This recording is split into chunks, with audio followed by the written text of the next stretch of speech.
That's all right. Well, needless to say, we feel a heck of a lot better than we did on Saturday. It was a heck of a college basketball game. ACC game goes right down to the wire. I thought we had some chances to get more than one possession lead, and we missed a couple of free throws and had a couple of turnovers, and Clemson kept coming back.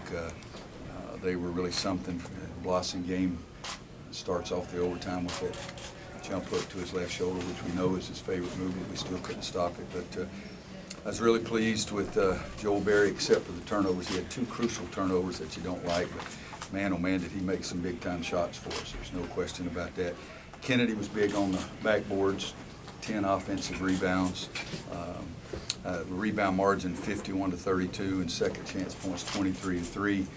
We have more size than they do, and I think that was a big factor in the game. But you know, it's both teams made plays. We had them 6 or 8, and they came storming back and made some shots. And Marquise, I apologize for how you pronounce his name. He stepped into a big-time three. We were on the line with a 1-and-1, and three-point game and miss it, and he goes down and just as calm as you can say, just jumps up and knocks the three in.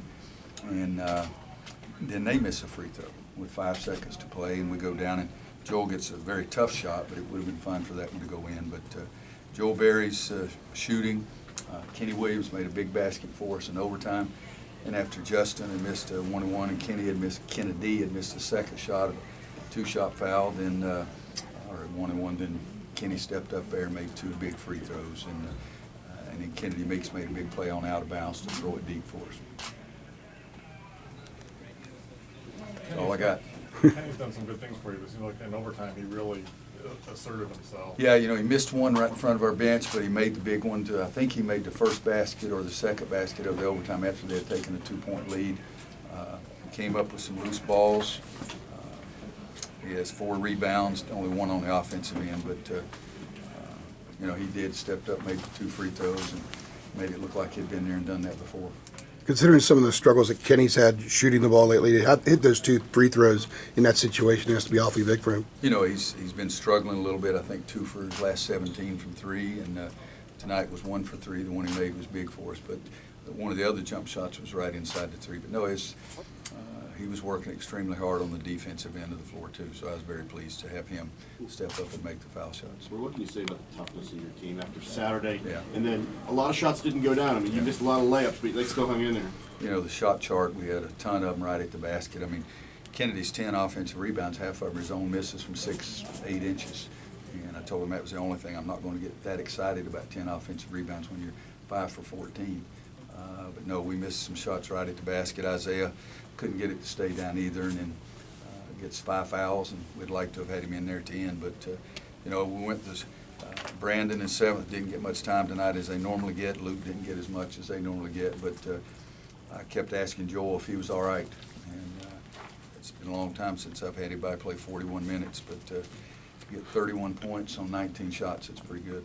Roy, what Brad talked to you about down in the handshake? That was just something between me and Brad. I'll take care of it. Coach, this is about the strongest you've ever seen the ACC. You know, I haven't seen the 2 teams. You know, I haven't watched a lot of other games because it's not the team we're getting ready to play. And but no, I've said in the preseason I thought it was going to be the deepest league there is, and I still believe that. I still believe that it's the best league in the country and the deepest. Every game, it could be just like this one. I mean, we laid an egg on Saturday, but we bounced back tonight, and I did like our toughness in doing that. Is this a talent of a Clemson team as you've faced in a while? You know, I can't coach Brad's team. I'm sure he would like another big guy to give him some more size around the back basket, but they're hard to guard. I mean, Blossom game is hard to guard. Shelton kept getting in there. I mean, he's made 7 threes in his previous 9 games. He made 3 of them tonight. Avery made 4. You know, I mean, they're a basketball team that can hurt you at every position.